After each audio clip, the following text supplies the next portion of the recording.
Well guys, with it being the month of October, plus the fact that we have a brand new Halloween flick coming out next week, it seems like the perfect time to explore another awesome theme from John Carpenter's original Halloween score.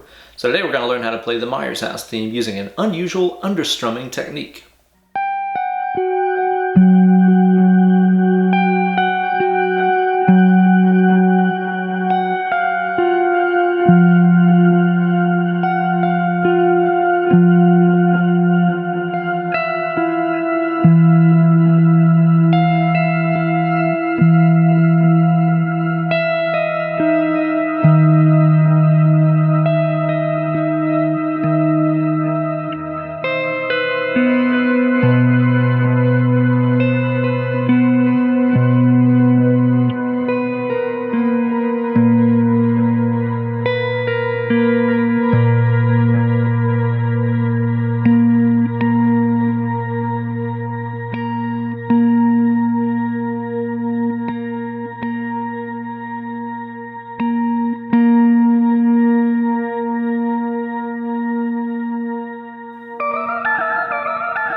Well, hey there guys, and welcome to a brand new spooktacular episode of Weekend Wankshop. Here's the host with the most, Uncle Ben.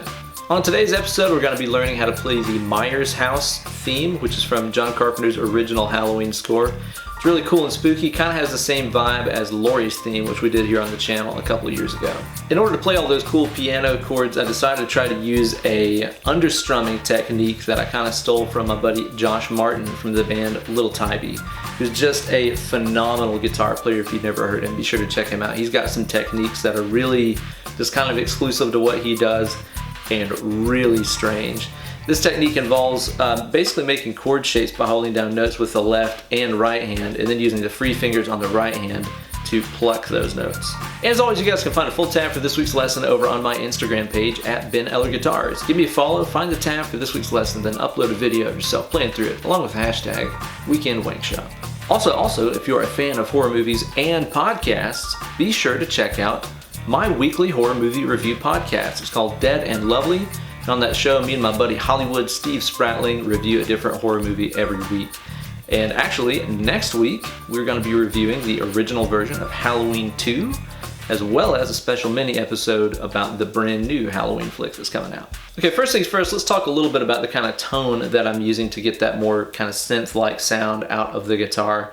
I'm using my Kemper Profiler as always, and the Kemper has some really nice built-in effects, especially like the delays and stuff sound really, really good. And this particular delay I'm using is called like Crystal Church or something like that. And it's really important to get that synth kind of sound because you can hear this delay.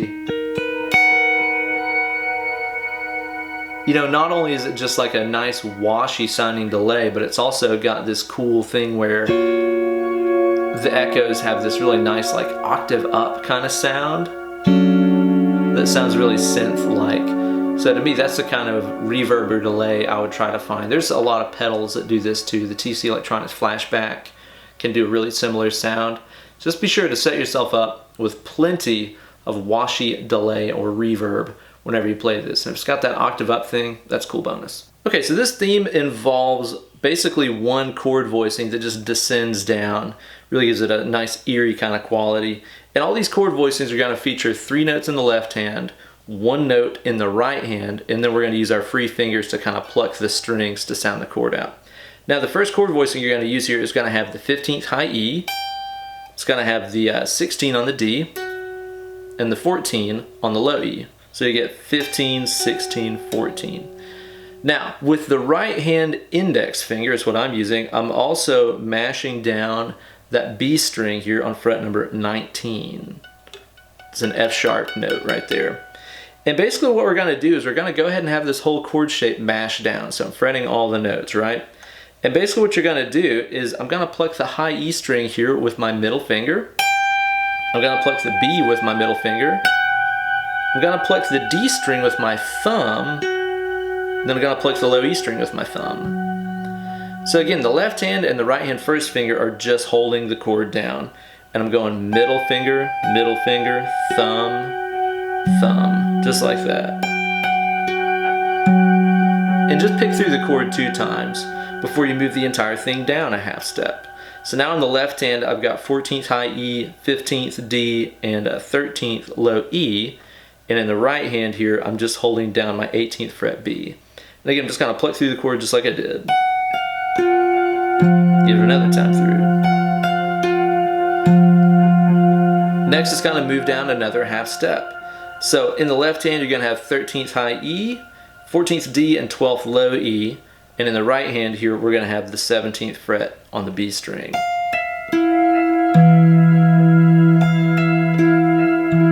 Again, that's just middle, middle, thumb, thumb. Then move down another half step. So I'm going to have 12th high E, 13th D, 11th low E in the left hand. And in the right hand here, I'm going to have the 16 on the B.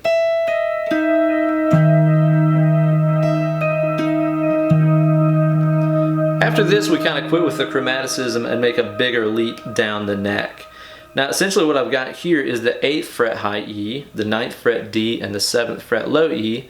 And in the right hand, I've got the 12th on the B.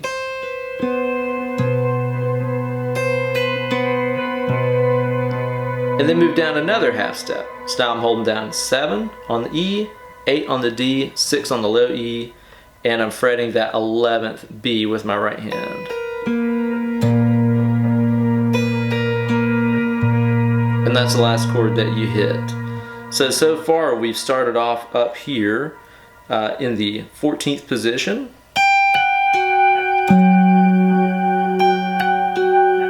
Move everything down a half step.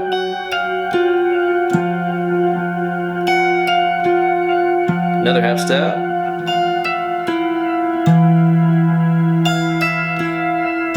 Another half step.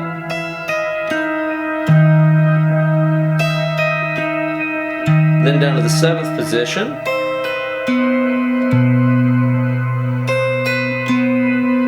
Then one more lower.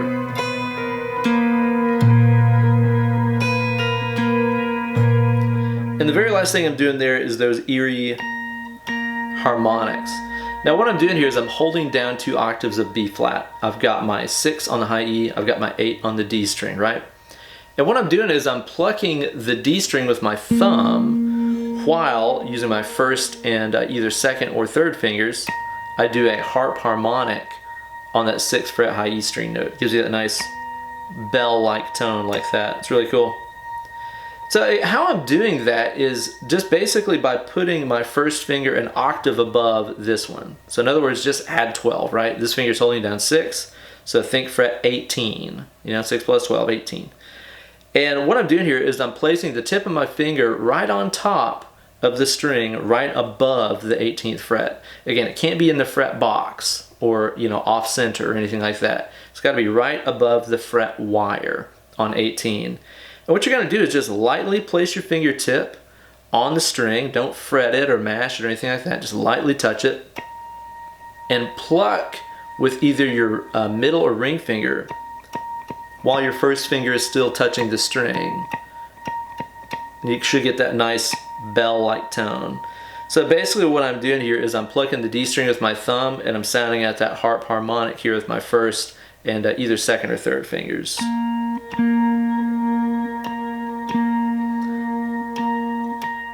Now let me give you guys some tips too, because as you're falling down the neck with that chord shape, if you're not careful, you could end up with some really ugly ringing if your fingers are just mashing these chords down.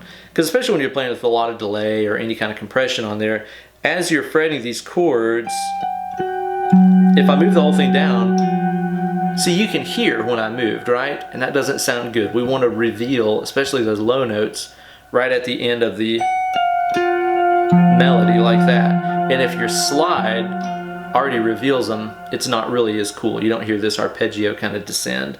So what I want you to concentrate on doing is as you make those chord shifts, kind of place the fingers in the order that they're needed. So left hand middle finger, right hand first finger, left hand ring finger, and then lastly left hand first finger.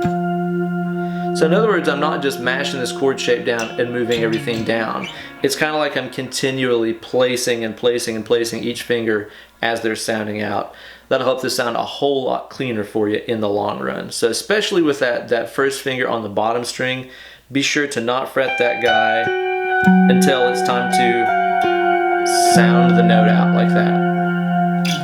So there you go, guys, another spooktacular lesson from John Carpenter's Halloween soundtrack, which is so awesome, easily one of my favorite horror movie soundtracks of all time.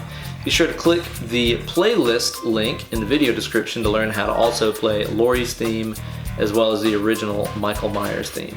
Thank you guys so much for watching. Be sure to like this video and subscribe to my channel for new lessons every week. And let me know in the comments below what other classic horror themes you would like to see covered on future installments of Weekend Wankshop.